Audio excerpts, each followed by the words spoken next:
जंग भले ही यूक्रेन में चल रही हो, लेकिन इस युद्ध ने दुनिया के हर देश को सतर्क कर दिया है। ज्यादातर देश अपने पड़ोस की सुरक्षा को लेकर सतर्क हैं और इस कवायद के तहत ही भारत ने अपने पड़ोसी देश श्रीलंका में अपने सबसे बड़े दुश्मन चीन को तगड़ी मात दे दी है। भारत और चीन के बीच सालों से राजनीतिक वर्चस्व का अखाड़ा बने श्रीलंका में भारत ने चीन के ऊपर अब एक ऐसी बढ़त हासिल कर ली है जिसकी बराबरी करना चीन के लिए मुश्किल होगा।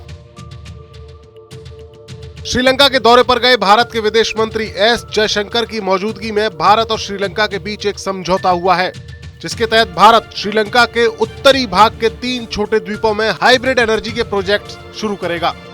पहली नजर में भले ही एक छोटा समझौता लगे, लेकिन सिक्योरिटी के लिहाज से बेहद अहम मसला है। भारत ने श्रीलंका के साथ जो डील की है वो पहले चीन के हाथ में थी और भारत ने इस डील को चीन को मात देकर हासिल किया है। दरअसल उत्तरी श्रीलंका के ये तीनों द्वीप भारत की सीमा के बेहद करीब हैं और यहाँ चीन के प्रोजेक्ट्स की मौजूदगी का सीधा मतलब था भारत की सुरक्षा को खतरा।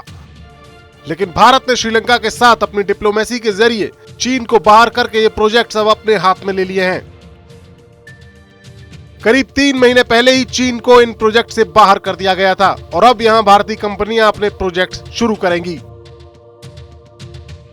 श्रीलंका के साथ भारत की ये डील इसलिए भी अहम है क्योंकि पिछले कुछ सालों से चीन श्रीलंका में अपनी पकड़ बेहद मजबूत कर चुका था। श्रीलंका की भौगोलिक स्थिति उसे बेहद खास बनाती है।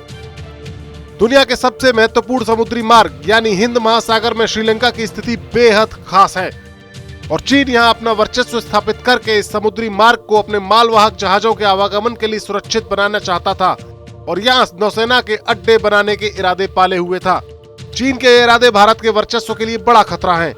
चीन ने श्रीलंका में अपने प्रभाव को बढ़ाने के लिए वहां शी जिनपिंग के ड्रीम प्रोजेक्ट यानी BRI के तहत कई प्रोजेक्ट शुरू किए थे,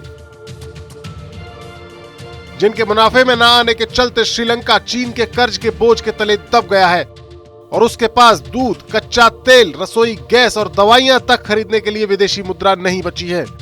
श्रीलंका को दिवालिया होने के हालात से निकालने के लिए भारत ने उसे $1 बिलियन की क्रेडिट लाइन दी है, तो वहीं चीन भी उसे $2.5 बिलियन की मदद तो देने का विचार कर रहा है, लेकिन सीधे कर्ज के तौर पर, जो श्रीलंका को चीन के कर्ज के जंजाल में और ज्यादा फंसा सकता है। चीन ने श्रीलंका में इससे पहले हम्बनटोटा बंदरगाह को विकसित किया था, लेकिन उसके भी घाटे में जाने के बाद $1.2 बिलियन के कर्ज के बदले इस पोर्ट की 99 साल की लीज चीन ने हासिल कर ली। बहरहाल अब लगता है कि श्रीलंका को चीन की यारी से होने वाले नुकसान का अंदाजा हो गया है और भारत ने अपने पत्ते खोलकर चीन को श्रीलंका में चित कर दिया है।